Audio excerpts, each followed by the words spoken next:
नमस्कार मित्रों, मैं प्राध्यापक डॉक्टर विजय कुमार मधुकर कुलकर्णी आज आपके सामने डॉक्टर अनुज प्रताप सिंह इनकी कविता चुनाव प्रस्तुत करने का प्रयास कर रहा हूं। इन्हें हम हिंदी साहित्य में जो गांव का आखिरी मकान नाम का उपन्यास तथा आम आदमी यह कविता संग्रह इन रचनाओं से जानते हैं। वैसे यह अमेठी के एक महाविद्यालय में प्रधानाचार्य है और इस कविता का नाम ही है चुनाव, और चुनाव का संबंध अमेठी से बहुत ज्यादा है, वो बातें अलग है। लेकिन जैसे यह कविता व्यक्ति को अंतर्मुख कर देती है और गहन विषयों पर सोचने के लिए बाध्य करती है। हम देखते हैं हमारा देश सबसे बड़ा प्रजातंत्र का देश है और इस देश में हर 5 साल में चुनाव होता है और उस चुनाव में हम उम्मीदवार चुनकर उन्हें मतदान देकर भेज देता है, क्योंकि हर एक व्यक्ति को अपेक्षा रहती है कि आने वाली सरकार कुछ ना कुछ समाज का, राष्ट्र का भला करेगी। और इसी कारण से हर 5 साल में व्यक्ति मन में नई आशा लेकर, उमंग लेकर, उत्साह लेकर मानो एक आध त्योहार में तैयारी करता है, उस तरह की तैयारी उस चुनाव को लेकर करता है। उसके मन की अपेक्षा हर 5 साल में वहां पर बढ़ती जाती है। जैसे मनुष्य के मन में इच्छाएं बहुत होती है और वह सपने देखता है, और उसी तरह से हर व्यक्ति अपने इस चुनाव को लेकर एक मन में सपना पालता है कि आने वाली सरकार कुछ ना कुछ समाज के लिए योगदान देगी, समाज का विकास होगा, राष्ट्र का विकास होगा, मनुष्य का विकास होगा, और इसी अपेक्षा से वह जीवन जीती है। लेकिन उसकी अपेक्षा कभी पूर्ण नहीं होती, क्योंकि चुनाव में बहुत सारे वादे किए जाते हैं, इरादे दिखाए जाते हैं। मनुष्य के जो महत्वपूर्ण विषय है उस विषयों पर प्रकाश डाला जाता है, उसके साथ आत्मीयता जोड़ी जाती है और यह सब चलता है। लेकिन कभी वादे जो राजनीतिक व्यक्तियों के द्वारा या दल के द्वारा किए जाते हैं कभी पूर्ण होते नहीं हैं, और इसी कारण से आम व्यक्ति की स्थिति कैसी हो जाती है। जैसे कोलू का बैल कहा जाता है। कोलू का बैल यानी किसान अपनी खेती में जब मेहनत करता है तब उस बैलों के सामने हरी घास बांधी जाती है और उस हरी घास को देखकर बैल वहां पर खूब मेहनत करता है, लेकिन आखिर तक उस बैल को वो हरी घास नसीब नहीं होती, सिर्फ मेहनत करके ही वहां पर वो थक जाता है। यही स्थिति व्यक्ति की है। वो चुनाव की राह देखता है, चुनाव को लेकर सपने देखता है, अपने जो मतदान है उसका अधिकार वहां पर जमा देता है, उसके बावजूद उसकी अपेक्षाएं कभी पूर्ण नहीं होती। इतना ही नहीं, जिस तरह से हरिण मृगजल के पीछे भागता रहता है कि मृगजल मिल जाएगा, लेकिन उसके नसीब में कभी मृगजल होता नहीं है। वही हमारे इस प्रजातंत्र की स्थिति है। कितनी अपेक्षाएं लेकर समाज का हर व्यक्ति वहां पर हर 5 साल के बाद मन में एक आशा लेकर वहां पर वोट डाल देता है।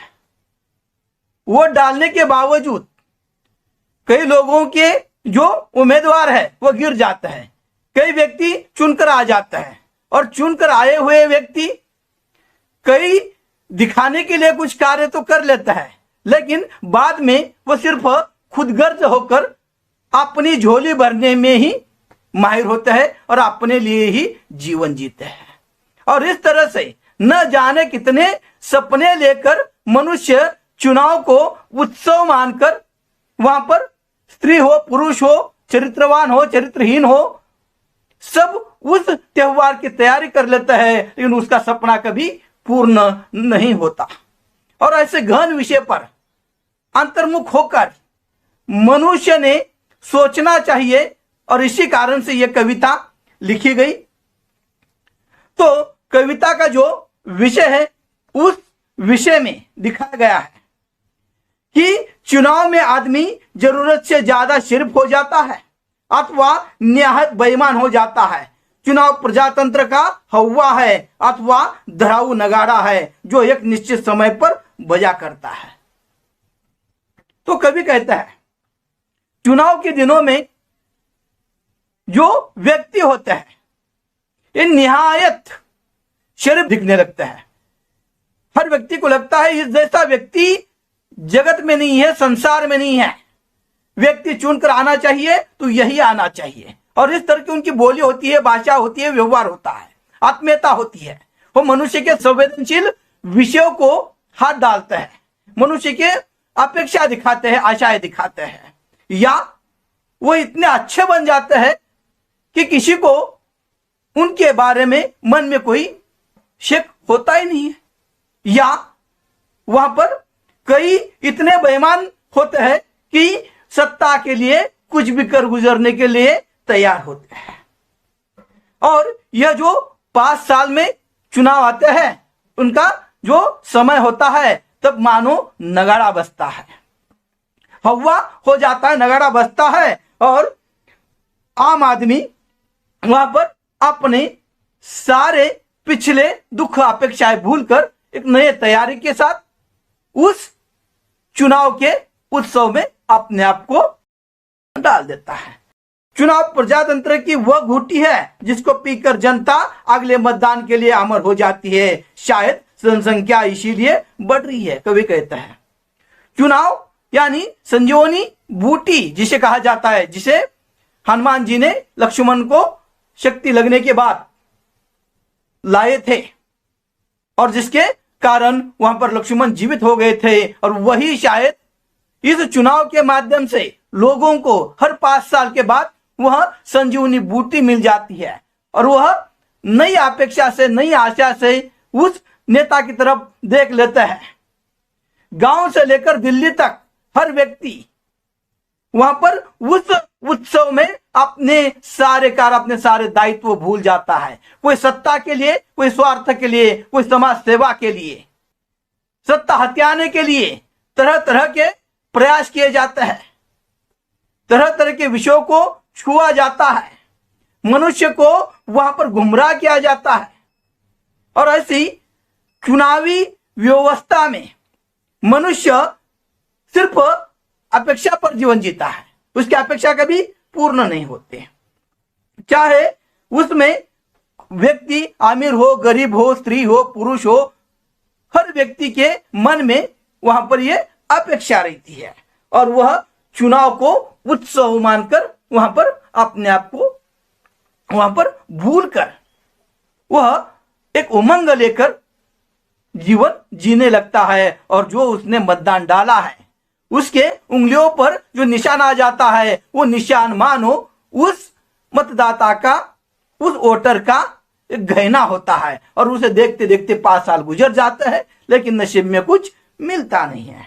कवि कहता है चुनाव सरकार पैदा करने की चिर यौवना है जिससे नर नारी संपन्न या विपन्न, चरित्रवान या चरित्रहीन एक साथ आकर्षित होता है, अपनी योग्यता का पत्र देता है, फिर उसके सामने आसन लगाकर बैठ जाता है। और चुनाव एक सुंदर युवती की तरह है जिसका मोह हर व्यक्ति को है। हर व्यक्ति उस सुंदर युवती को पाना चाहता है और उस तरह से सत्ता है, वो कुर्सी है और उस कुर्सी को पाने के लिए सबके मन लालायित है। वो वहां पर किसी तरह से भी जाना चाहता है, उसके लिए वो कुछ भी कर गुजरता है और हर व्यक्ति उस चुनाव में वहां पर अपना योगदान देना चाहता है। इसमें कुछ समाज सेवा की भी इच्छा होती है, कुछ राष्ट्र सेवा की इच्छा होती है, लेकिन बहुत सारे लोग चुन कर जाने के बाद वहां पर कुछ समाज के लिए करते नहीं है, अपना दायित्व तो भूल जाता है। और इस तरह से इस समाज में उस चुनावी क्षेत्र में व्यक्ति अपनी योग्यता दिखाता है, उन्हें लगता है आपने वोट डाला है, अब तो आने वाली सरकार कुछ ना कुछ कर लेगी, कुछ ना कुछ समाज में बदलाव होगा, और इसी अपेक्षा से न जाने कितने साल गुजर गए लेकिन कुछ हुआ नहीं। और इस तरह के संवेदनशील विषय पर, गहन विषय पर यह कविता लिखी गई, जो मनुष्य को सोचने के लिए बाध्य करती है कि समाज में चाहे कितनी भी सत्ताएं आ जाए, कितने भी लोग वहां पर बदल जाए, लेकिन इस भूमि की स्थिति बदलती नहीं है, क्या किया जाए। और इसी कविता को देखकर मुझे और एक कविता याद आ रही है, जो धूमिल जी की है, सुदामा पांडे धूमिल जी, उनकी एक कविता है।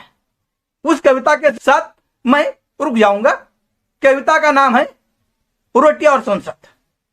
एक आदमी रोटी बेलता है, दूसरा आदमी रोटी खाता है, एक तीसरा आदमी है वो रोटी के साथ खेलता है। मैं पूछता हूं वो तीसरा आदमी कौन है? मेरे देश की संसद मौन है।